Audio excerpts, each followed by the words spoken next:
2020년 이천농업생명대학 콩농사 교육입니다. 다룰 주제는요, 종자, 환경, 영양, 파종, 재배, 그리고 장애입니다. 먼저 종자에 대해서 설명드리도록 하겠는데요. 콩 종자 및 품종의 특성입니다. 콩 종자는 정부 보급종을 사용하시길 바랍니다. 정부 보급종은 매년 2월에 농업기술센터를 통해서 신청할 수 있습니다. 신청 단위는 자루인데요. 한 자루에 5kg가 들어있으며 5kg로는 300평, 즉 10아르의 밭에 파종할 수 있습니다. 정부 보급종이 좋은 이유는요, 품종 순도가 높고 발화율이 높으며 병해충 발생 적고 수량도 증가할 수 있습니다. 종자 가격도 시중보다 훨씬 저렴합니다. 지역에 맞는 콩 품종이 따로 있는데요. 우리 경기도의 경우에는 대원콩과 연풍콩입니다. 정부 보급종은 각 도별로 공급을 하고 있는데 경기도에는 장류 두부용 콩인 대원과 연풍콩 이 두 가지만 공급하고 있습니다. 먼저 대원콩을 살펴보겠는데요. 대원콩의 꽃피는 시기는 7월 25일이고 성숙기는 10월 10일인 중만생종입니다. 키는 73cm로 큰 편이며 콩 100알의 무게인 백립종은 25.6g으로 다소 무거운 대립종입니다. 단백질 함량은 40.7%로 두부를 만들 때 두부 수율이 높은 편입니다. 수량은 273kg로 다수성입니다. 대원콩의 잎 모양은 계란형이고 꽃 색깔은 흰색입니다. 콩알의 모양은 둥근형이고요. 탄립이 잘 되지 않습니다. 이 말은 수확을 할 때 탄립으로 인한 손실이 적다는 뜻이죠. 다음은 연풍콩입니다. 연풍콩의 꽃피는 때는 7월 14일이고 수확 시기는 9월 22일입니다. 대원보다 약 보름 정도 빠른 중생종이죠. 키는 55cm로 키가 작아서 쓰러짐에 강합니다. 백립종은 28.7로 다소 무거운 편이며 단백질 수율은 36.1%로 대원보다 적지만 수량은 334로 대원보다 높습니다. 연풍콩의 잎 모양은 피침형과 마른 목골의 중간형이고 꽃 색깔은 자색 보라입니다. 콩알은 한쪽으로 치우친 편구형이고 수확 시에 탄립이 많이 됩니다. 그러므로 연풍콩은 수확 시기를 놓치지 않도록 해야 손실이 적습니다. 수량 구성 요소를 보겠는데요. 콩 수량을 높이는 방법은 세 가지입니다. 줄기에 달린 꼬투리의 수를 많게 하고 각 꼬투리에 콩알의 수를 많게 하고 그 콩알의 무게를 높게 하는 것입니다. 이러기 위해서 파종 시기, 재배, 주수, 심는 간격들을 조절하는 거죠. 자, 두 번째는 온도, 빛, 물 등의 콩의 재배 환경을 보겠습니다. 콩의 파종은 5월 하순부터 6월 하순까지 할 수 있고 이때 콩꽃은 7월 하순부터 8월 중순 사이에 핍니다. 수확은 10월 상순에서 중순이죠. 기상재해의 문제점은 6월의 가뭄과 7월의 장마 그리고 8월의 가뭄과 고온입니다. 콩 생육 단계를 보면 발화기, 유묘기, 신장기, 개화기, 꼬투리 형성기, 종실 비대기, 성숙기, 그리고 수확기가 있습니다. 작물의 생육은 크게 영양 생장기와 생식 생장기로 나누는데 이 기준이 되는 게 꽃 필 때입니다. 영양 생장기는 작물이 외적으로 성장하는 단계이고 생식 생장기는 내적인 성숙이 일어나는 때입니다. 콩꽃이 피는 조건 크게 두 가지인데요. 바로 온도와 빛입니다. 온도의 영향이 큰 것을 가몬성이라고 하고 빛의 영향이 큰 것을 감광성이라고 합니다. 가몬성 작물은 주로 봄에 심는 작물이고 같은 품종 중에서도 조생종인 경우가 많고요.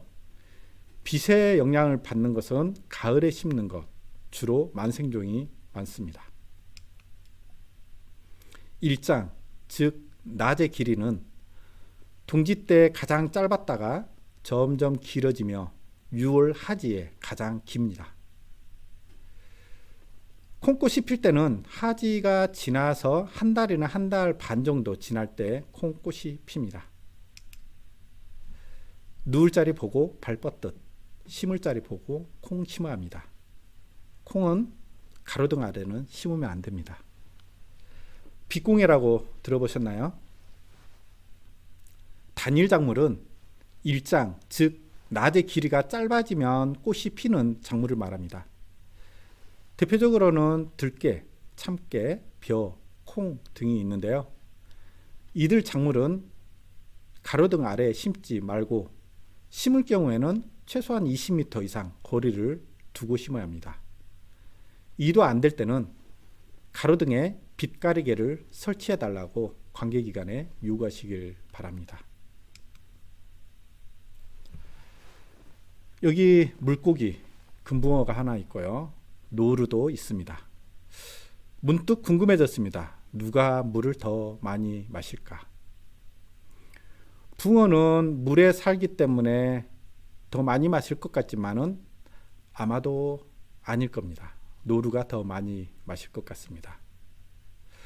금붕어가 물을 마시는 물은 그 물이 입을 통해서 위로 들어가기보다는 입을 통해서 아가미로 나옵니다. 금붕어가 입으로 마시는 대부분의 물은 음료수로서의 물이 아니라 호흡을 위한 물이죠. 그래서 음료수로서 마시는 물은 오히려 육상동물이 더 많을 수 있다는 겁니다. 또 한 가지 궁금한 게 있는데요. 밭에서 자라는 콩과 논에서 자라는 벼 중에 어느 작물이 물을 더 많이 마실까요? 이거에 대한 답은 제가 확실히 압니다. 식물 용어 중에 요수량이라는 게 있는데요. 요수량은 식물체가 자기 몸 1g을 만드는데 흡수한, 즉 뿌리를 통해서 입으로 증발한 수분의 양을 말합니다. 알파파 경우에는 993으로 가장 높고요. 콩은 704로 매우 높은 편이죠. 옥수수는 388, 가뭄에도 잘 견디는 작물입니다. 벼는 어디에 있을까요? 벼는 콩의 절반도 안 되는 320 정도입니다. 이 말은 콩은 물을 무척 좋아하는 작물이며 따라서 물이 부족하면 수량이 매우 감소할 수 있는 작물입니다. 한발, 가뭄 피해인데요. 콩은 가뭄의 피해가 많기 때문에 가물 때 물을 주면 그만큼 또한 수량을 높일 수 있습니다. 콩 생육 시기별 매번 물을 줄 필요는 없지만 특히 신경 써야 될 때는 콩꽃이 핀 이후에 꼬투리가 여물 때입니다. 그 다음 콩꽃 필 때이고요. 그 다음은 콩 심을 때입니다. 만일에 이때 계속 가물 경우에는 스프링클러 등을 통해서 물을 주시길 바랍니다. 물을 준 것과 안 준 것은 수량 차이가 배 이상 날 수 있습니다. 그렇다고 해서 계속 물이 있는 걸 좋아하느냐? 콩은 또한 습한 것도 매우 싫어합니다. 습해서 토양에 산소가 부족할 경우에는 콩은 기력을 잃고 시들시들해지게 되죠. 특히 논에서 문제가 될 수 있습니다. 토양의 삼상은 고체인 고상과 기체인 기상과 액체인 액상입니다. 고상은 50% 정도 되는데요. 거의 변동이 없지만 기상과 액상은 상황에 따라서 변동이 있습니다. 가장 이상적인 상태는 고상이 50%, 기상이 25%, 액상이 25%인 상태입니다. 우리가 얼핏 보기에는 토양은 고체인 것 같지만요. 토양의 구조는 스펀지처럼 수많은 틈이 있습니다. 그 틈에 작물이 필요한 물이 있는 거고 작물이 숨쉬는 데 필요한 공기가 있는 것이죠. 토양의 수분 상태를 보면은 흙 알갱이에 이렇게 붙어 있는데요. 크게 보면은 흡착수, 모관수, 중력수 이렇게 볼 수 있습니다. 흡착수는 흙 알맹이에 바짝 달라붙어 있는 수분을 말합니다. 이 수분은 작물이 빼앗을 수 없죠. 작물이 이용할 수 있는 수분은 모세관 현상에 의해서 붙어 있는 모관수입니다. 중력수, 지하수는 비가 왔을 때 임시적으로 공기가 들어차야 하는 그 빈 공간까지 수분이 차 있는 그 수분을 말합니다. 이 세 가지의 수분을 옷으로 비유하자면 중력수는 담요라고 볼 수 있죠. 우리가 항상 담요를 덮고 있지는 않잖아요. 추울 때 임시로 덮을 수 있지만 평상시에는 담요를 벗습니다. 비가 많이 왔을 때 중력수로 인해서 토양의 기상 상태에 물이 찰 수 있지만 평상시에는 그 중력수는 중력에 의해서 밑으로 빠집니다. 흡착수는 속옷과 같습니다. 속옷까지 벗기면 안 되겠죠. 작물이 이용하는 물은 바로 모세관 현상에 의해서 붙들려 있는 모관수입니다. 겉옷이죠. 약간 더우면 벗을 수도 있고 추우면 입을 수도 있는, 그래서 작물이 상황에 따라서 흙으로부터 이용할 수 있는 수분이 바로 모관수입니다.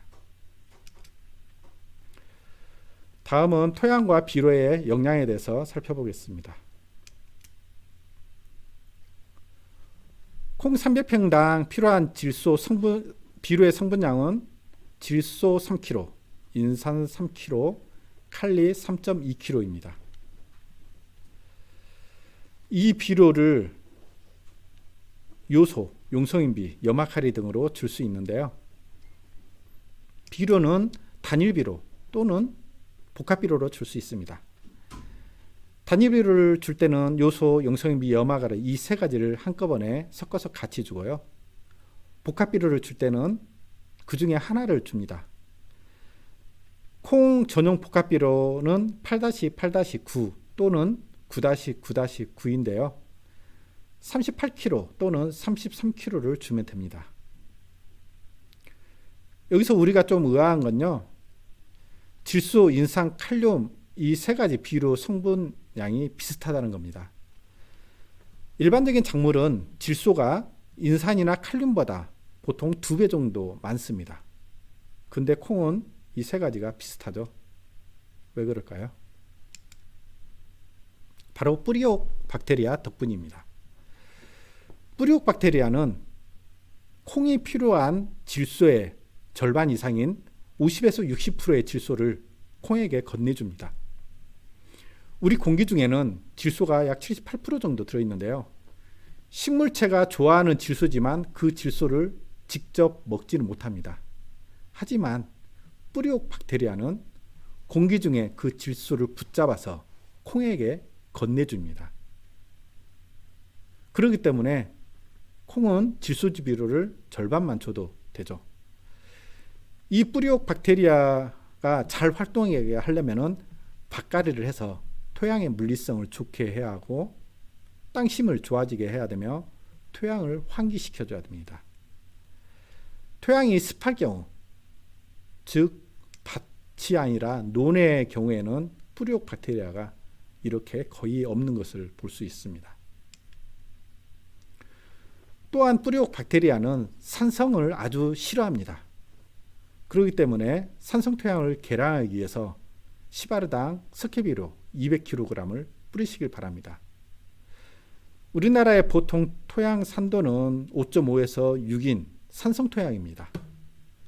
그런데 콩은 6.5에서 7인 약산성과 알칼리성 상태를 좋아하죠.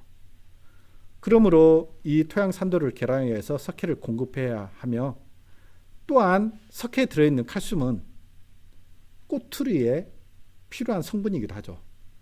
그래서 석회가 부족하면 콩꽃과 꼬투리가 떨어지게 됩니다. 식물 영양은 작물의 생육과 대사 과정에 필요한 물질을 말하는데요. 필수적으로 필요한 요소가 16가지입니다. 그 중에 3가지인 탄소, 수소, 산소는 공기를 통해서 흡수를 되고요. 나머지 13가지를 토양이나 비료를 통해서 공급을 하는데요. 그 중에 다량으로 필요한 요소가 질소, 인산, 칼륨 이 3가지 요소입니다. 그래서 이것을 비료의 3요소라고도 하고 가장 많이 줘야 하는 비료고요. 그 다음 수량이지만 필수 요소는 칼슘, 마그네슘, 황입니다. 이 다량 필수 원소와 소량 필수 원소는 그 수량을 나타내는 단위가 100분의 1인 퍼센트입니다. 반면에 아주 적게 필요한 요소를 미량 필수 원소라고 하는데요. 철, 붕소, 망간, 구리, 아연, 몰리브덴, 염소죠. 이들을 나타내는 단위는 100만 분의 1인 ppm입니다. 무시해도 될 정도로 아주 적은 양이죠.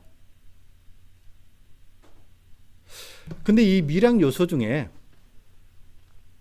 어떤 작물은 매우 좋아하는 게 있습니다. 가령 배추나 무의 경우에는 붕소가 있어야 됩니다. 붕소가 부족할 경우에는 배추 속이 까맣게 썩어서 꿀통배추가 되거든요. 그래서 붕사 비료를 밑거름 줄 때 2kg 정도 같이 줍니다. 벼의 경우에는 이 식물의 16가지 필수 요소에는 포함되지 않지만 규수라는 성분을 매우 좋아합니다. 그래서 규수를 줘야 하는 거고요. 또한 맵거나 향기가 있는 생강, 마늘, 양파, 고추 등은 황을 좋아합니다. 이처럼 작물마다 좋아하는 성분이 있는데요. 콩의 경우에는 몰리브덴입니다. 몰리브덴을 주면은 공중질소 고종 효소가 즉 뿌리옥 박테리아가 활동이 활발해지죠. 콩은 자기가 흡수한 단백질의 70%가 콩 알에 저장이 됩니다. 그래서 대표적인 단백질 식품이라고 할 수 있죠. 근데 이 질소는 어느 때 저장되냐면요. 콩꽃이 핀 후에 약 30일 동안에 70%가 저장되는 겁니다. 그래서 이때 질소 양분이 충분해야 됩니다. 콩을 기를 때 혹시 콩꽃이 필 즈음에 생육이 부진하다 싶으면은 요소 비료를 시바르당 5kg 내외 살포하시길 바랍니다. 앞서 비료 설명할 때 콩은 웃거름은 없이 밑거름만 3대 3.2로 했는데요. 기본적으로는 밑거름을 주지 않아도 되지만 콩 생육에 따라서 미흡하다 싶을 때는 콩꽃이 진 후에 비료를 주면은 콩의 단백질 함량을 높일 수 있습니다. 뿌리옥 박테리아 이 친구가 콩에 좋은 역할을 하는데요. 뿌리옥 박테리아를 잘 활용하시는 게 콩농사 잘 짓는 겁니다. 내 밭에 뿌리옥 박테리아가 없다 싶으면 접종을 하면 됩니다. 우리가 집에서 요구르트 만들어 먹을 수 있잖아요. 우유에다가 시중에서 파는 요구르트 음료를 섞어서 25에서 30도 정도 되는 밥솥 같은 데다 놓고 하루 정도 지나면 그 우유가 요구르트가 됩니다. 바로 요구르트 음료에 있던 유산균이 그 우유에 접종이 된 거죠. 보통 콩을 심었던 밭에는 뿌리옥 박테리아가 있습니다. 하지만 처음 콩을 심었거나 논인 경우에는 예전에 콩을 심었던 밭의 흙을 그 밭에다가 뿌려주면은 뿌리옥 박테리아를 접종하는 꼴이 됩니다. 양은 300평당 60kg 정도 밭 흙을 뿌리면 됩니다. 석회를 뿌리면 좋은 이유가요. 아까 뿌리옥 박테리아는 산성을 싫어한다고 했습니다. 대부분의 밭이 산성 땅이기 때문에 석회를 뿌려서 그 산성을 알칼리로 만들면 뿌리옥 박테리아는 활동을 잘하게 되겠죠. 또한 뿌리옥 박테리아는 산소를 좋아합니다. 그래서 밭을 잘 갈아서 거기에 기상이 즉 공기가 차 있는 공간이 풍부하게 해주는 게 좋죠. 또한 땅 심을 길러주는 게 좋은데요. 땅 심은 퇴비를 많이 주면 땅 심이 길러집니다. 자, 질소질 비료를 어느 정도 어느 때 줘야 되는지 오른쪽 아래 사진 보면은 벌이 있는데요. 질소질 비료를 줄 때 처음에 제가 적게 주라고 했습니다. 다른 작물의 절반 정도밖에 안 주는데요. 그 이유가 이렇습니다. 질소질 비료를 많이 주면은 뿌리옥 박테리아가 덜 생깁니다. 벌통에 꿀이 가득 차면은 부지런한 꿀벌도 더 이상 꿀을 모으지 않습니다. 꿀을 모을 이유가 없죠. 뿌리옥 박테리아도 땅속에 질소가 많으면은 더 이상 공기 중에 질소를 흡수하지 않죠. 그래서 처음에는 오히려 질소질 비료를 적게 주는 것이 뿌리옥 박테리아가 많이 생겨서 콩을 더 거름지게 하는 효과가 있습니다. 다만 생육 후기에도 콩의 상태가 안 좋을 때는 질소질 비료를 제가 주라고 말씀드렸죠. 이때는 또한 뿌리옥 박테리아가 활력이 점점 떨어질 때입니다. 뿌리옥 박테리아는 콩을 심고 나서 뿌리가 내린 후에 한 달 정도 후부터 늘어나기 시작했다가 콩꽃이 진 후에는 점점 활력이 떨어집니다. 그러므로 이때는 만일에 비료가 부족하다 싶으면 질소질 비료를 주는 게 수량을 높이는 방법이죠. 다음은 콩 심는 시기 및 방법입니다. 파종에 대해서 볼 텐데요. 콩 종자는 자반병 및 미라병 등을 예방하기 위해서 소독을 합니다. 소독 방법은 베노밀티람 수화제 5g 정도를 버물러서 파종을 하는데요. 보시는 바와 같이 미라병이나 자반병이 걸리면 콩 상태는 아주 안 좋아지죠. 사전에 이렇게 소독을 해서 뿌려야 됩니다. 다만 여러분들이 대부분 심는 콩은 정부 보급종일 겁니다. 정부 보급종 소독부는 콩 소독이 미리 되어 있습니다. 그렇기 때문에 이 과정을 생략해도 됩니다. 주르 기피제 처리. 콩 재배에 있어서 아주 문제가 되는 게 새피해입니다. 콩을 심고 콩이 싹이 막 나올 때 비둘기, 까마귀 등이 와서 꼬투리를 다 쪼아 놓습니다. 그래서 경우에 따라서는 콩을 다시 심어야 되는 경우도 있는데요. 이 피해를 예방하기 위해서 새총이라는 주르 기피제를 처리합니다. 빨갛게 된 건데요. 이것을 버물러서 그늘에서 2~3시간 말린 후에 파종을 하면은 새 피해를 줄일 수 있습니다. 그러나 완전히 없애지는 못하더라고요. 새총을 발라서 파종을 하더라도 새가 와서 쫓는 경우가 왕왕 있습니다.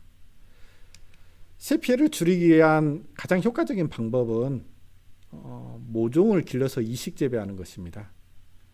다소 번거로울 수 있지만 이렇게 했을 때 새 피해를 가장 효과적으로 줄 수 있는 방법입니다. 모종을 기를 때는 콩 심기 약 25일 전에 미리 트레이에 콩 파종을 하시고 옮겨 심길 바랍니다.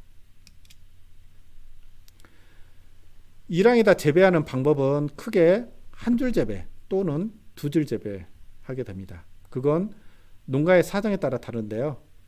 내가 가지고 있는 기계라든지 내가 재배하는 방식이라든지 또 내 흙의 상태에 따라서 한 줄 또는 2줄 할지 결정하면 됩니다. 보통 흙이 모래에 의해서 물이 자주 잘 빠지는 흙인 경우에는 2줄로 하는 게 좋고요. 내 흙이 지륵이고 찰흙일 경우는 한 줄로 하는 게 좋습니다. 그리고 기계를 통해서 만일에 수확할 거라면 일항을 없이 평구랑으로 하는 게 또 유리하고요. 그래서 자기가 가지고 있는 기계라든지 자기 밭의 흙 상태라든지 내 재배 방식에 따라서 일항 재배 방식은 선택하시면 됩니다. 파종 적기는 우리 이천 지역의 경우에는 6월 중순이 알맞습니다. 보통은 20도 이상일 때 파종할 수 있는데요. 너무 빨리 할 경우에는 웃자라서 잘 쓰러지고 병해충과 제어 노출 빈도도 높으며 종자병의 발생이 높고 외관의 품질이 나빠집니다. 반대로 너무 늦으면 콩알이 작아지고 그래서 수량이 줄게 되겠죠. 제식 밀도와 파종량입니다. 줄 간격은 60에서 70cm, 포기 간격은 20cm 내외인데요. 이것도 농가의 사정에 따라서 다릅니다. 제가 권하기는 조금 드물게 넓게 심기를 추천합니다. 줄 간격은 70cm, 포기 간격은 20cm로 다소 여유 있게 하시길 권장합니다. 콩을 많이 심으면 줄기는 많이 달리지만 그렇다고 해서 꼭 콩알이 수량이 늘어나는 건 아니거든요. 오히려 너무 밀식되다 보면 그로 인해서 병도 많이 걸리고 잘 쓰러질 수도 있고 그러다 보면 풀농사만 되고 실제 알농사가 되지 못할 수가 있습니다. 우리가 수치를 잴 때는 자를 가지고 밭에 다닐 수 없기 때문에 여러분들 항상 가지고 다니는 삽을 이용하시길 바랍니다. 삽 전체의 길이는 보통 1m입니다. 삽 머리가 30cm이고 삽자루가 70cm 정도 되니까 간격을 기준으로 할 때 삽자루를 가지고 가늠을 하면 되겠죠. 제식 밀도는 70에서 곱하기 15를 할 때는 약 4.8kg, 즉 5kg 내외가 듭니다. 우리가 보급종 한 자루 5kg를 할 때는 300평 정도 심을 수 있는 거고요. 간격을 좁게 하면 그만큼 종자량은 많이 들겠고 간격을 넓게 하면 적게 들겠죠. 심는 깊이는 3에서 3cm입니다.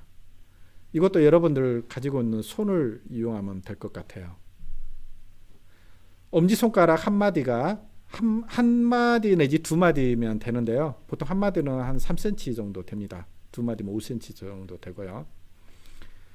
이 깊이는 감을 경우에는 조금 더 깊게 하는 것이 유리합니다. 공장에서 공산품을 제작할 때는 줄자를 사용하는 것이 맞는데요. 농장에서 농산물을 재배할 때는 고무줄자를 사용하는 것이 맞습니다. 공산품을 제작할 때는 그 수치가 정확해야 되지만은 농산물을 재배할 때 그 간격이라든지 심는 깊이라든지 이것을 막대자처럼 너무 정확하게 할 필요는 없습니다. 상황에 따라서 늘렸다, 줄였다, 엿장수 마음대로 할 수 있다는 거죠. 어떤 분들, 특히 귀농에서 처음 농사를 짓는 분들은 너무 교과서적으로 농사를 지으려고 하는데요. 작물은 굳이 그럴 필요 없습니다. 주변 상황, 온도, 기상, 토양의 영양 상태에 따라서 얼마든지 융통성을 발휘하면서 농사를 지어야 되는 것이죠. 자, 만일에 일모작 할 경우 일찍 심는 게 낫습니다. 이모작 할 경우는 콩을 좀 늦게 심어야 되겠죠. 또한 일모작 할 경우 그 다음에 토양이 비옥할 경우에는 넓게 심습니다. 왜냐하면 넓게 심어도 토양이 비옥해서 작물이 크게 많이 자라겠죠. 반면에 땅이 척박하다 싶을 때는 좁게 심어야 수량 감소가 적습니다. 작물의 잎은 일꾼입니다. 열심히 햇빛을 받아서 수분을 흡수해서 양분을 만들어서 그 양분을 콩알에 전달을 하는 거죠. 근데 이 일꾼이 무조건 많으면 좋을까요? 일꾼은 우리가 품삯을 줘야 합니다. 잎이 동화작용을 해서 양분도 만들지만 또한 한편으로 호흡을 통해서 양분을 소모도 합니다. 가장 적절할 때는 일꾼을 놀리지 말게끔 고용을 해야 되겠죠. 일찍 심을 경우에는 일꾼을 너무 일찍 데려온 겁니다. 또한 일찍 심어서 잎이 너무 많을 때는 일꾼을 너무 많이 고용한 것이죠. 가장 적절한 상태는 콩이 가장 많이 자랐을 때, 그때의 바닥이 보이지 않을 정도가 적당합니다. 근데 어떤 작물은 아직 콩꽃이 피지 않았는데 벌써 고랑이 보이지 않을 정도로 잎이 가득 찬 경우가 있죠. 이럴 경우는 너무 좁게 심었거나 콩알을 많이 심었거나 그 밭에 영양분이 너무 많은 것입니다. 이 밭은 너무 범무하다 보니까 병해충이 발생하기 쉽고요. 쓰러지기 쉽습니다. 그렇기 때문에 내가 심는 콩의 품종, 내가 재배하는 지역, 내 밭의 영양 상태 등을 고려해서 콩 심는 시기, 심는 간격 등을 조절해야 되겠죠. 제가 표준으로 아까 말씀드릴 때 우리 경기도 이천 지역에는 6월 상중순이 적기라고 했습니다. 이때를 기준으로 해서 상황에 따라서 조금 빨리 5월 하순이나 또한 앞에 다른 작물 등을 심었을 때는 6월 하순, 7월 상순까지도 심어도 가능합니다. 다만 늦게 심을 때는 간격을 좁게 하고 심는 콩알 수를 보통은 2알이지만은 늦게 심을 때는 서너 알 정도 많이 심어야 되겠죠. 다음은 재배 방법입니다. 콩 심기 3, 4주 전에 퇴비 1.2톤과 석회 200kg을 뿌리고 밭을 갈아줍니다. 일주일 전에 화학비료를 주고 이랑을 만들고 그 다음에 6월 중순 정도에 콩을 심습니다. 밭갈이는 토양의 물리성을 좋게 하고 토양에 산소를 공급해서 통기성을 좋게 하고 근류근이 앞에 말한 뿌리옥 박테리아를 말합니다. 근류근의 활동을 활발하게 하고 건토, 흙을 말리는 그런 효과를 볼 수 있습니다. 자, 중경 배토기를 이용한 잡초 방제인데요. 콩을 심고 나서 한 달 정도 지났을 때 잡초 제거를 겸한 북주기를 해주시면 수량을 늘릴 수 있습니다. 북주기라는 것은 콩이나 작물이 자라는 도중에 고랑의 흙을 퍼서 작물의 줄기를 덮어주는 건데요. 이러면은 작물이 건강하게 자라고 잘 쓰러지지 않습니다. 북주기의 효과가 좋은 게 콩, 감자, 대파 등이죠. 콩도 북주기 효과가 아주 좋은 작물 중에 하나입니다. 이때 북주기를 하면서 고랑에 난 풀을 긁어주기도 하고요. 자랄 때 그 줄기를 흙으로 덮어줘서 쓰러지지 않게 하는데요. 비닐을 씌우지 않고 한 경우에는 필히 이 북주기 작업을 해주시길 바랍니다. 북주기를 할 경우에 수량은 약 10% 정도 증가합니다. 다음은 적심이라고 부르는 순지르기입니다. 너무 빽빽하게 심었을 때 또한 내 밭에 양분이 너무 많을 때 비가 자주 올 때 콩은 웃자라서 쓰러지기 쉽습니다. 작물은 정화우세성이라는 성질이 있는데요. 정화, 즉 첫 번째 싹이 우선이라는 뜻입니다. 그래서 대부분의 양분을 첫 번째 싹이 먹고 자라는 거죠. 그런데 이 정화우세성을 제거하면, 즉 첫 번째 싹을 제거하면은 두 번째, 세 번째, 네 번째 숨은 싹들이 그때서야 활동을 합니다. 그러면 새 싹들이, 새 가지가 많이 나오다 보니까 꼬투리가 많이 나지겠죠. 그러면 콩 수량은 늘어납니다.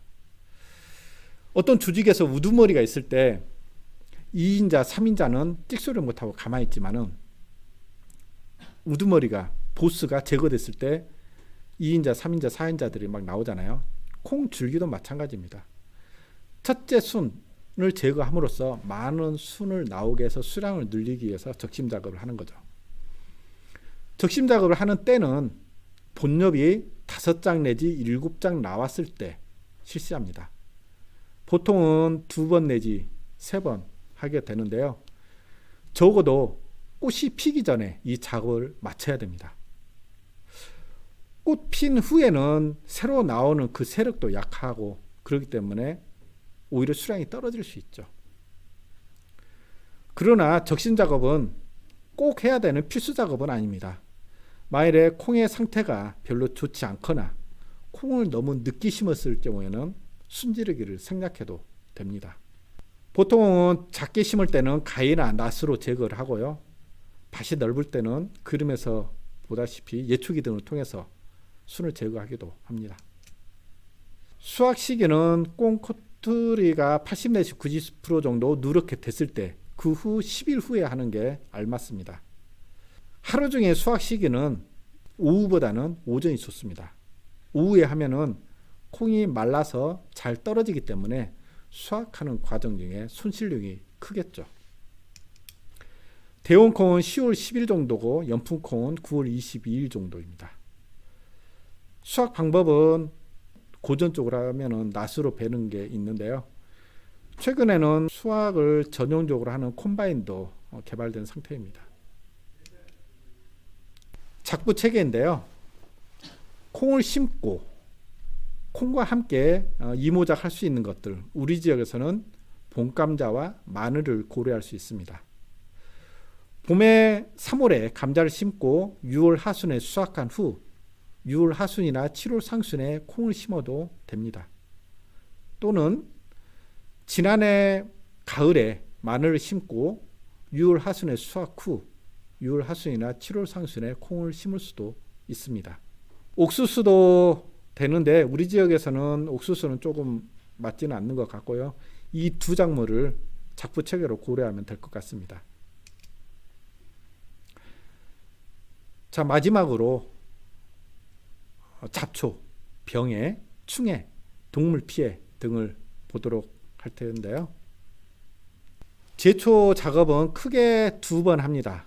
콩을 심자마자 또는 심은 지 3일 이내에 토양에다가 뿌리는 토양 처리제입니다. 이것은 잡초가 아직 나오지 않았을 때 나오지 못하도록 하는 제초제이고요.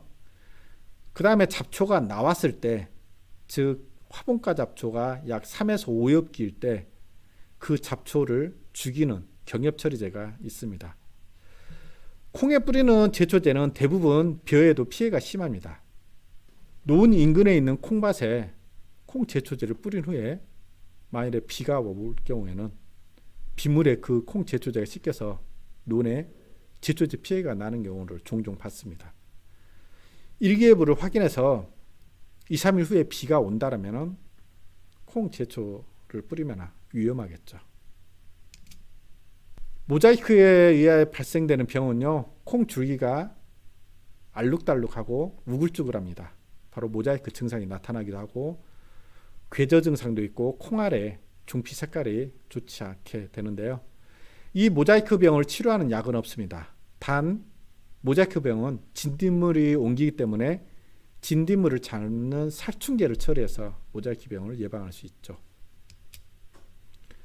그 외에 세균 및 곰팡이 병으로는 검은 뿌리 썩을병, 콩역병, 잎줄기 마른병, 세균성 전문이병, 불마른병, 들불병 등이 있습니다. 충해로는 노린재가 있는데요.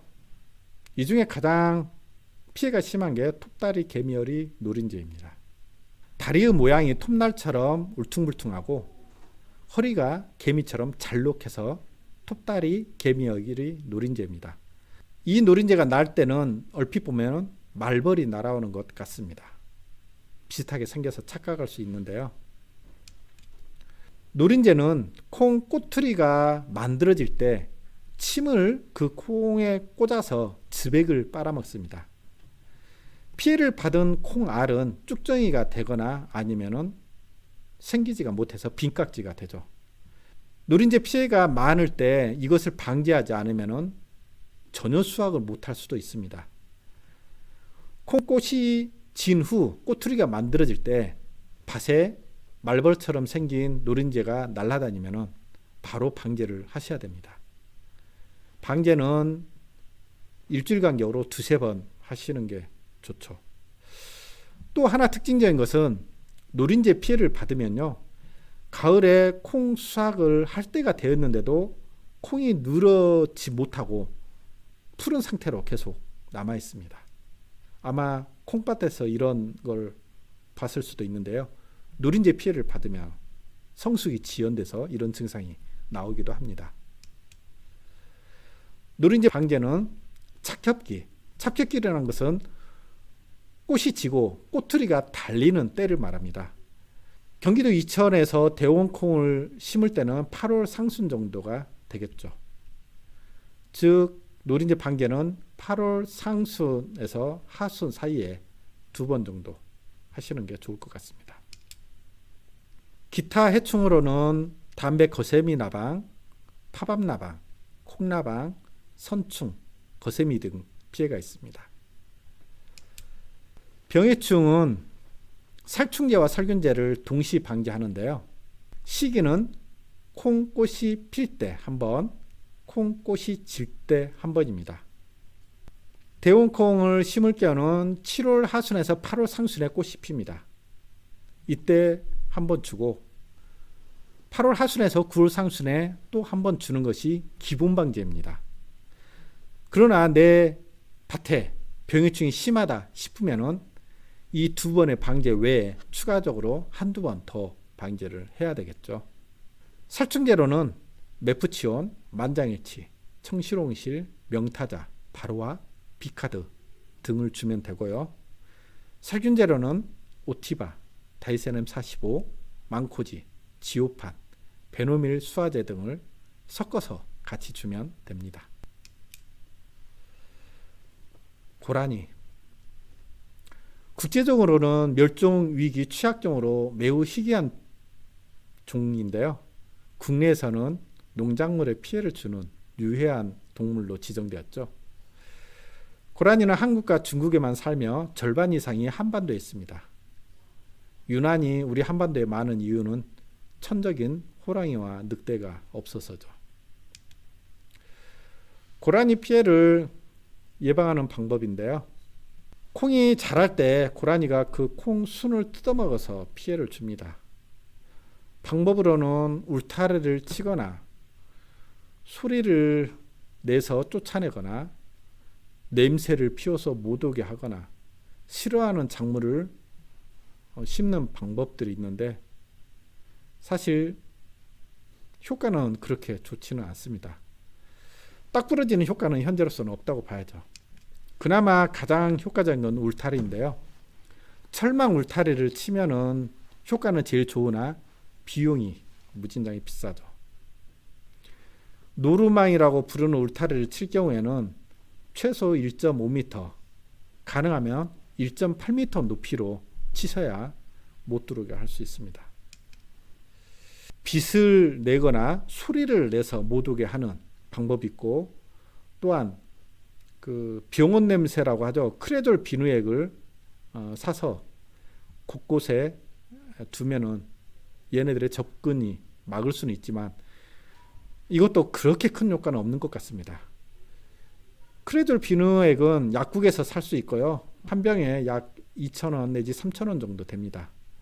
이것을 우리 2리터짜리 PT병 물병에다가 크레졸 비누액 반, 물 반 정도 섞어서 곳곳에 놔두면은 지독한 냄새 때문에 접근을 아무래도 줄일 수는 있습니다. 그리고 고라니가 싫어하는 식물들이 있는데요. 들깨, 참깨, 토마토, 감자, 잠두콩, 고추냉이, 마늘 등이죠. 이들 식물을 콩밭 주변에 울타리처럼 심으면은 접근을 못한다고 하는데요. 이것도 심어도 또 들어온다고 하더라고요. 고라니에 대한 피해는 뾰족한 수는 없는 것 같지만 최대한 이런 방법들을 통해서 피해를 줄이시길 바랍니다.